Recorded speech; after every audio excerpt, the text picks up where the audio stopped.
नमस्ते दोस्तों, कथा निधि चैनल पर आपका बहुत बहुत स्वागत। हमारी आज की कहानी का शीर्षक है अपनी करनी। मित्रों, इस प्यारी सी सुविचार लिए हुए और प्रेरणास्पद कहानी के रचनाकार का नाम अज्ञात है, अनजान है, हमें नाम मालूम नहीं है। यदि आपको मालूम हो तो कृपया कमेंट करके जरूर बताएं। तो हम हमारे अनजान कथाकार को हृदयपूर्वक धन्यवाद देते हुए चलिए कहानी शुरू करते हैं। मम्मी मम्मी, फ्रिज में रसगुल्ले रखे हैं, मैं खा लूं? बड़ा मन कर रहा है, मुन्ना ने मचलते हुए कहा। तो रंजू बोली, अभी नहीं, पहले पापा को ऑफिस से आ जाने दो, सब साथ में बैठकर खाएंगे। थोड़ा सब्र करना तो सीख। परिवारों में सब साथ साथ खाते हैं तो प्यार बढ़ता है। प्यार बढ़ता है। ठीक है मम्मी, ये कहकर वो स्कूल होमवर्क में लग गया। अंदर कमरे में बैठी उसकी दादी कविता रसगुल्ले का नाम सुनते खुश हो गई। बड़े दिनों से कुछ मीठा नहीं खाया था और रसगुल्ले तो नरम भी होते हैं, बिना दांत के भी वो आसानी से खा लेंगी। रंजू ने रसोई में खाने की तैयारी कर ली और गणेश उतने में ऑफिस से भी आ गया। वो रात के खाने के लिए बैठ गया। तीनों ने मिलकर खाना खाया और फिर मुन्ना 4 कटोरियां लेकर आ गया। चारों में उसने रसगुल्ले रख दिए। बेटा, हम तो 3 ही हैं, ये चौथी कटोरी किस लिए है? उसकी मम्मी ने उससे पूछा। मम्मी, दादी के लिए है, मैं उन्हें भी बुला कर लाता हूँ। मुन्ना, तो चुपचाप यहीं बैठकर खा ले, दादी को रसगुल्ले देने की क्या जरूरत है? वो इस उम्र में खाकर क्या करेंगी? तू 2 खा ले, तेरी बढ़ती उम्र है और तुझे पसंद भी है। लेकिन मम्मी, रसगुल्ले तो दादी को भी बहुत पसंद है, मुन्ना बीच में ही बोल पड़ा।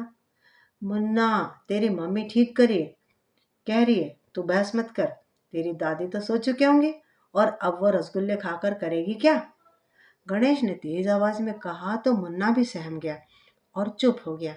रंजू और गणेश की कई बातें उसे अच्छी नहीं लगती थी, पर फिर भी वो मम्मी पापा है और वो अभी छोटा है, वो उन्हें कुछ कह ही नहीं सकता था।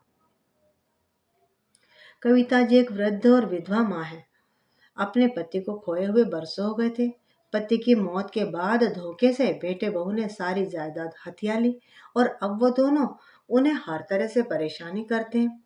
रंजू खाने पीने में भेदभाव करती है और वहीं बेटा गणेश भी उनका ठीक से इलाज नहीं करवाता, समय पर दवाइयाँ लाकर नहीं देता, जिस कारण से वे समय से पहले ही वृद्धा हो गई थी और अपनी बढ़ती बीमारियों से लड़ रही थी। कविता जी का अपना खुशहाल परिवार था। एक ही संतान को जन्म देकर उन्होंने उसे अच्छे से पाला था। गणेश की हर इच्छा और सुविधा का उन्होंने सदैव ध्यान रखा था। कभी कभी गणेश कॉलेज ले जाने के लिए ज्यादा पैसे भी मांगता था तो वो अपने पति से छुपा कर ही उसे दे दिया करती थी। पड़ोसन कुछ कहती तो वो समझाती थी, बहन एक ही तो बेटा है, मैं इसकी हर इच्छा पूरी करूंगी तो ये भी तो मेरा बुढ़ापे में बड़ा ख्याल रखेगा। मैं इसके लिए तो कुछ भी कर सकती हूँ। फिर घर में कमी भी क्या है? इसके पापा अच्छा कमा रहे हैं, अच्छी भली दुकान चल रही है, आगे पीछे सब इस पर ही तो खर्च करना है, इसलिए हम अभी पैसा बचा कर करें भी क्या? कविता जी अपने बेटे का हर तरह से पक्ष ले लिया करती और उससे अपने पति की डांट से भी बचा लेती थी। गणेश ने औसत पढ़ाई की और अपने पापा के साथ ही दुकान भी संभाल ली। कुछ महीने ही गणेश दुकान पर बैठा था कि एक रात अचानक से उसके पापा की हृदय गति रुकने से मृत्यु हो गई। कविता जी यह सदमा सहन नहीं कर पाई। बड़ी मुश्किल से उन्हें संभाला और पति की मौत के बाद 1 साल बाद घर में शहनाइयां गूंजने लगी। वो अपनी बहू रंजू के स्वागत में जुट गई। हल्दी से लेकर मेहंदी तक हर रस्म अच्छे से की। उनकी होने वाली बहू भी ज्यादा पढ़ी लिखी नहीं थी, पर वो काफी चतुर और चालाक थी। उसने बड़ी चतुराई से गणेश के कान भरे और उसने धोखे से साइन करवा के घर और दौलत अपने नाम लिखवा ली। अब धन दौलत मिलने के बाद दोनों पति पत्नी का रवैया ही बदल गया था। दोनों कविता के प्रति लापरवाह हो गए। बहू को अब बूढ़ी सास आंखों में किरकिरी सी चुभने लगी थी। वो उन्हें तरह तरह से परेशान करने लगी थी और दुख की बात ये थी कि गणेश भी अपनी पत्नी का पूरा साथ दे रहा था। उसे भी अपनी माँ की जरा भी परवाह नहीं थी। कविता जी को छोड़कर दोनों कहीं भी अकेले घूमने निकल जाते थे। वो बीमार भी होती तो कभी दवाई की नहीं पूछते थे। उन्हें खाने को बस अचार और रोटी देकर खुद पकवानों के मजे लेते थे। कविता जी सब सहन करती थी, मन ही मन दुखी रहती थी। बहू से तो उन्हें कोई शिकायत नहीं थी, क्योंकि वो तो पराई थी। पर उनका अपना खून उन्हें इतने कष्ट दे रहा था, जिसे सहन करना उनके लिए मुश्किल होता जा रहा था। मुन्ना के जन्म के बाद दोनों उसकी देखभाल में लग गए थे और कविता जी अब एकदम से उपेक्षित हो गई थी। दोनों बच्चे की हर इच्छा पूरी करने की कोशिश करते, पर कविता जी का जरा सा भी ध्यान नहीं रखते थे। एक दिन मुन्ना खेल रहा था, वो भी उसे बैठी बैठी निहार रही थी कि अचानक ही वो सीढ़ियों से गिर गया और उसे चोट लग गई। अब इसमें कविता जी का तो कहीं से कहीं तक दोष न था, लेकिन उसका सारा दोष उन दोनों पति पत्नी ने कविता जी पर ही मढ़ दिया कि उन्होंने अपने पोते को गिरा दिया, जिससे कि बेटे बहू को तकलीफ हो। उनकी खुशी उनसे देखी जो नहीं जा रही थी। इतना बड़ा दोष लगने के बाद वो टूट सी गई। मूल से ज्यादा तो ब्याज प्यारा होता है, ये तो सभी को मालूम है। कोई दादी खुद भला कैसे अपने 2 साल के पोते को सीढ़ियों से गिरा सकती है? ये बात उन दोनों पति पत्नी को समझ में नहीं आ रही थी। उस दिन के बाद उन्हें सख्त हिदायत मिली कि वो बच्चे से दूर ही रहे। एक ही छत के नीचे रहने के बावजूद भी उन्हें मुन्ना से दूर रहना पड़ता था। वो दूर से ही उससे लाड लड़ा लेती थी। एक दिन मुन्ना उनके साथ खेलने की जिद करके बोला, दादी दादी गेंद फेंको, आपके पास आ गिरी है। उन्होंने फेंक दी तो रंजू ने गुस्से से वो गेंद ही घर से बाहर फेंक दी। इस गेंद को आपने हाथ लगाया तो लगाया कैसे? मेरे बेटे को आपकी बीमारी ना लग जाएगी? खुद तो खांसती रहती हो, इसे भी बीमार कर दोगी? ये सुनते ही उनकी आंखों में आंसू आ गए थे। बेटा बहू दोनों ही उन्हें यातना देने में कोई कमी न रखते थे। एक रात कविता जी के कमरे का पंखा खराब हो गया।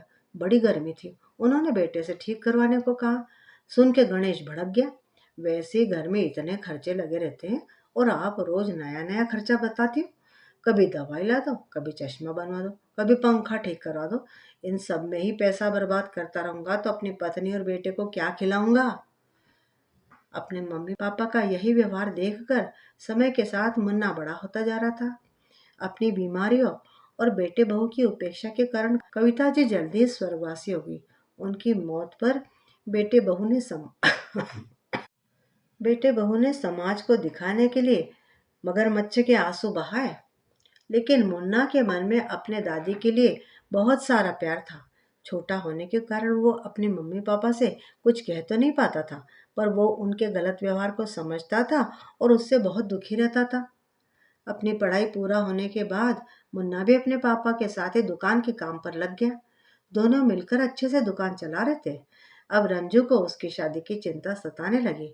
जल्दी से शादी करवा के वो बहू को घर में लाना चाहती थी, ताकि उसे घर गृहस्थी के कामों से थोड़ा छुटकारा मिले। मुन्ना इकलौता बेटा था, तो उसके लिए रिश्ते भी आने लगे और बहुत जल्दी शानू मुन्ने की पत्नी बनकर घर में आ गई। शानू भी अपने घर की इकलौती बेटी थी, थोड़ी मोहफट और अच्छे से नक चढ़ी बेटी थी। उससे ज्यादा काम होता नहीं था। उसे बस आईने के सामने बैठकर सजने संवरने का शौक था।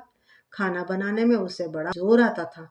अपनी उम्मीदों के विपरीत बहू पाकर रंजू को बड़ा दुख पहुंचा। अब उससे भी काम नहीं होता था। वो भी घुटनों के दर्द से परेशान रहने लगी थी।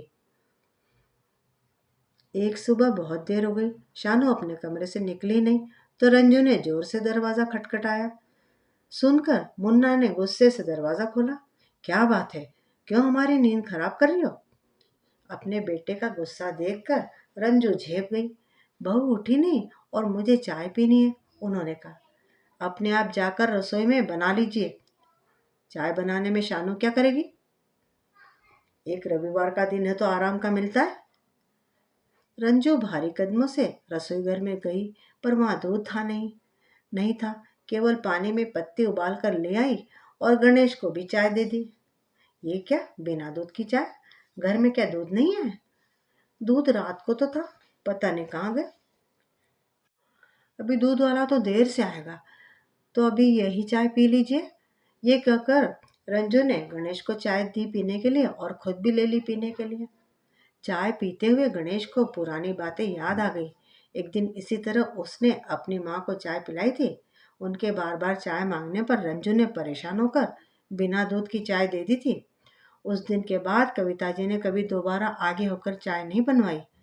दोनों को पुरानी बात याद आ गई और दोनों ही एक दूसरे से नजरें नहीं मिला पा रहे थे। ये सोचकर वे दोनों परेशान हो रहे थे कि उन्होंने जो भी बुरा किया है वो सब पलटकर वापस उन्हें ही मिलने लगा है। गणेश भी अब बीमार सा रहने लगा था। उसको दिल की बीमारी हो गई थी। जरा जरा से काम में सांस फूलने लगी थी। दुकान पर उससे बैठा नहीं जाता था, तो अक्सर वो घर पर ही रहने लगा था। इसके कारण सारी दुकान के काम का भार मुन्ना पर आ गया था। एक शाम को मुन्ना दुकान से घर आया तो उन्होंने आते ही पूछ लिया कि बेटा मेरी दवाई लाया या नहीं। तो मुन्ना गुस्से में बिफर गया। आपको बस अपनी दवाई और काम की पड़ी है। सुबह से अभी घर आया हूँ। दिन भर दुकान में अकेले खटता रहता हूँ। आप तो घर में बस आराम ही करते रहते। अब अपनी दुकान संभालो या आपके काम करता रहूं।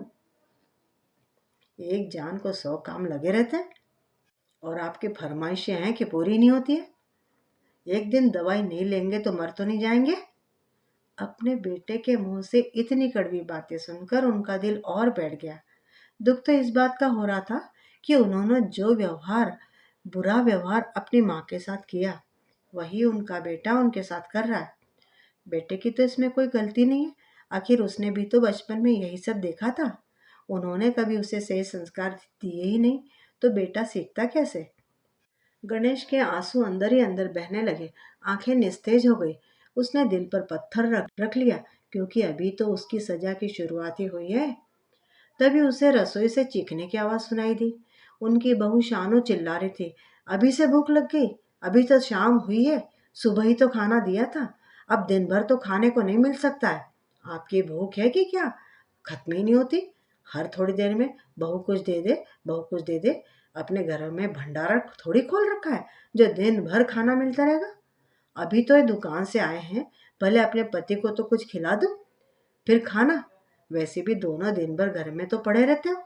दिन भर दुकान में ये खटते रहते हैं। इनको तो खाना दे दो। जाओ अपने कमरे में जाकर बैठो, बाद में आवाज लगा दूंगी। रंजू आंचल से आंसू पोंछते पोंछते हुए रसोई से बाहर आ गई। दोनों बेटे बहू ने खाना खा लिया।